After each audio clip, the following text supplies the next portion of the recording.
Another day, another basketball stories na naman ang pagkikwentuhan natin. At ngayon nga, yung pag-uusapan natin ang balitang pagbabalik ni LeBron James sa Cleveland Cavaliers at ang balitang pagkuha ng Golden State Warriors kay Malcolm Brogdon. Halos karamihan nga sa mga nakuhang bagong player ng Los Angeles Lakers ngayong off-season ay nasungkit nila mula sa free agency market, especially sa buyout market. Ibig sabihin, hindi pa nga sila nakakagawa ni isa mang malakihang trade ngayong off-season.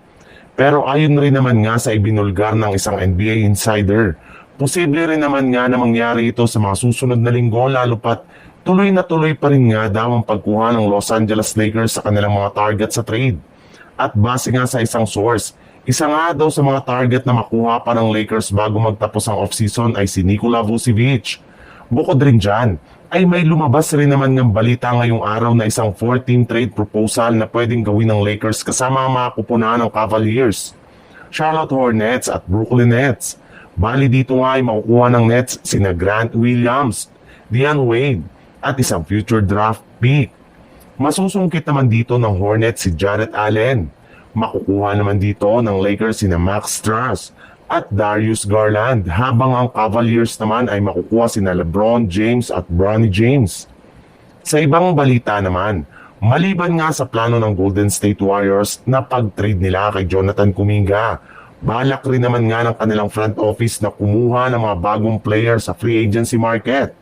Para nga sa inyong kaalaman, kahit man nga 2 buwan na nga ang nakakalipas mula nang bumukas ang free agency, ay marami pa rin naman ngang magagaling na players ang available dito.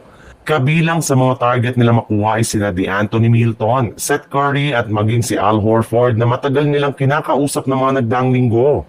Bukod rin nga sa kanilang tatlo ay plano rin naman nga ng kanilang general manager na si Mike Dunleavy na kunin ang isa pang unrestricted free agent na si Malcolm Brogdon. Simula nga na magtapos ang kontrata nito sa Wizard ay hindi na nga nila siya pinabalik at tuluyan na nga siyang naging isang free agent. Kaya malaki nga ang tsansa ng Golden State Warriors na makuha nila sa pamamagitan ng pagbibigay ng at least isang veteran minimum contract.